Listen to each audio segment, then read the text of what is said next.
Sot nuk është e hënë. Sot nuk është e hënë. Ashtu dhe. Jemi në atë momentin e preferuar të të gjithëve. Që është leximi i një libri dhe unë për sot kam zgjedhur një libër të 2006-s, botim relativisht i vjetër. Me sa kuptova nuk gjendet më as në stok, po duash ta blesh, por unë do të këshilloja të gjithë që nuk ka një bibliotekë serioze që nuk ka të paktën një nga librat e një nga njerëzit, unë mendoj një nga njerëzit më simpatik që mban kjo tokë, që është Edmond Tupja.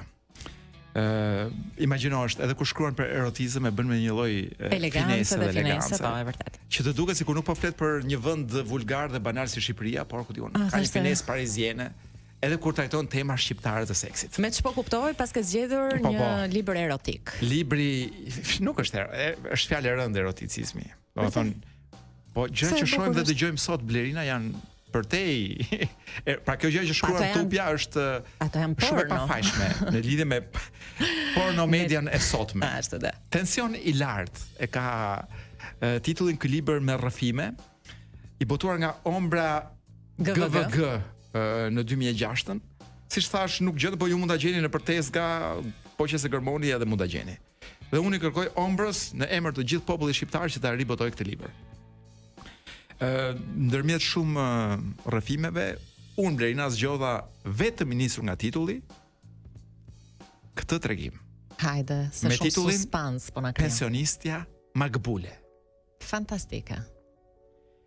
Pasi i kishte vdekur i shoqi, por sidomos që kur i biri i vetëm i kishte rënë në burg se kishte rrahur kot së koti një zotëri për punë tifozllëku politik, pensionistja Makbule në Klapa, që fqinji i saj i një kati më poshtë, të cilit ajo ja përmbytte apartamentin her pas here me ujë, sepse si plak që ishte harronte mbyllte çezmat, e thëriste zonja Makbole, ose sekretarja e organizatës Bast Kufoma të arshme ish komuniste, ose kryetarja e Frontit Demokratik të mumjeve të partishme, mbyllen klapat.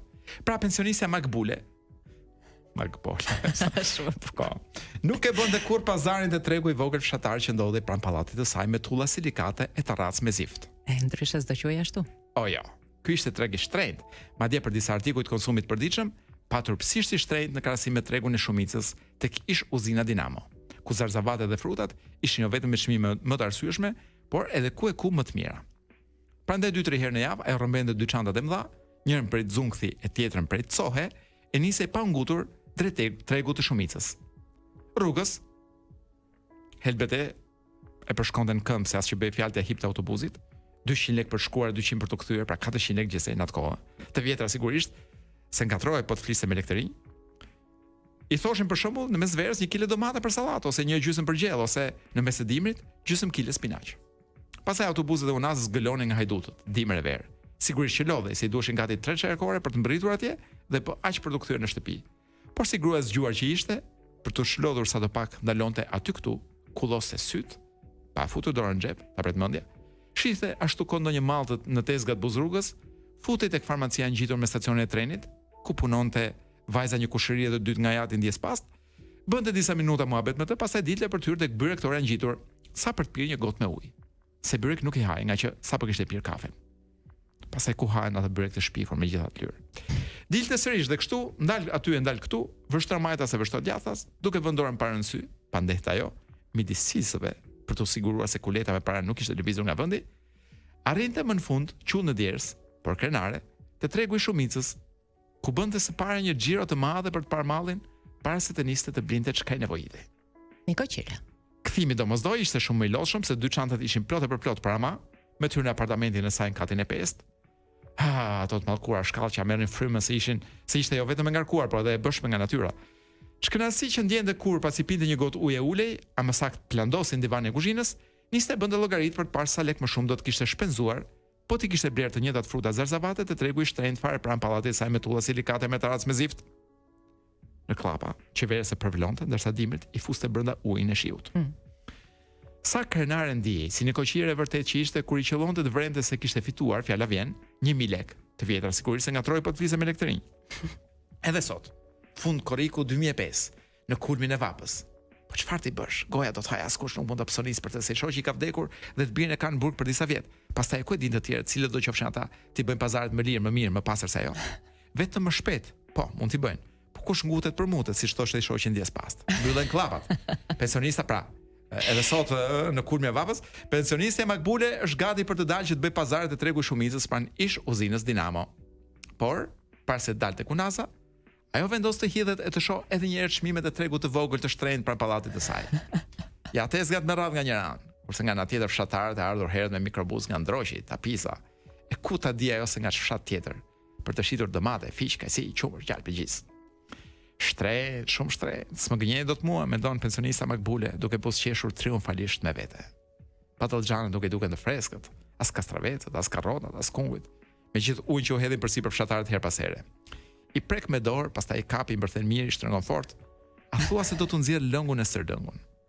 Të gjithë janë gjysmë të butë, si të shkrehur nga nxehtët që ndihet qysh në mëngjes. Tani po kuptoj ku do të dalë me eroticizmin tupja.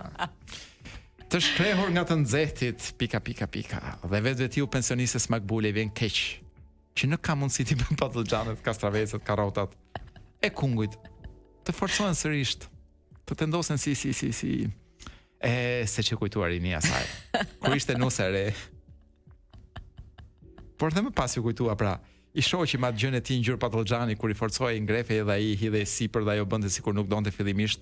Pastaj siç i hipte një turbullir nga baqthit e gjoksi nga gjoksi në kokë, dhe ajo dorëzoi e tëra duke u dridhur e përpëlitur si peshku në shtrat, domethënë në zall. Dhe fërgëllonte e tëra, e ai rëndonte aq bukur mbi shtat. Ajo hapte shalët sigurisht jo më një herë se kush e di se ç'mund mendonte ai, por hapte megjithatë. E gjëja vetë boj trëndafili i fryej lëngshtoi, dhe ai përshpriste hajdari do guguçën, hajdari do guguçën. Hajdari po. Po prit më të marr frym. Hajdar, pra burri i Makbulës i përshpriste, kujton kjo, për ata që sapo janë kyçur në dëgjim. Dhe ai përshpriste hajdari do guguçën, hajdari do guguçën, hajdari do guguçën. Po mbaron po vdes po ngord për të po qanë me syrin e vetëm dhe vazhdonte të japte shalët tashmë ndezur për brenda për jashtë, ndërsa ai i lëpinte majtë e gjimve rreth rrotull, gjithaj në tekst. Pastaj ja thithe ëmbël e më ëmbël, shpejt e më shpejt, egër e më egër, dhe ajo hapte më tepër gati shqyente i çaplende shalët e kolme dhe më në fund. Se thot dot. Jo. Ka pak pauzë, suspense. Kujdes nona se mas gërlaqja pat lixhonin. I thret shitsi dhe ajo vjen në vete, e ka turp për ato vegimet çastit që e kishin pushtuar, e që i përzë fët me një tundje të lehtë koke. Shumë shtrenjti paska ja kthen. 400 lekë kile, sa na stresta. Pastaj bën më tuti, ja domate të kuqe, trombullakta të bukura, por të qullta që është e vërteta të bukura, të qullta e kishte edhe i shojat. Ikim thot DJ Kedo si po e lam tek domatet. Kryevepër. S'kemi ardhur akoma tek pjesa më e bukur, por është kryevepër. Kaq minutazh kishim për librin e vitit 2006. Na e rikthe. Tensioni i lartë. Meqense nuk qen kas në botim. I të madhit Edmond Tupja. Unë ju sugjeroj ta gërmoni ose të bëni një peticion dhe të mos shkoni as në votime nëse Ombra GMG nuk e riboton këtë libër. Tensioni i lartë i Edmond Tupes. I zotit Edmond Tupja. Dhe siç u premtova, kënga me 200 milion klikime, e famshme në TikTok, e famshme në YouTube, para 2 vjetësh ka dalë, por mua më pëlqeu Blerina. Tiki nga modaliteti i librit. Më pëlqeu se është një mix brazilian kenyan.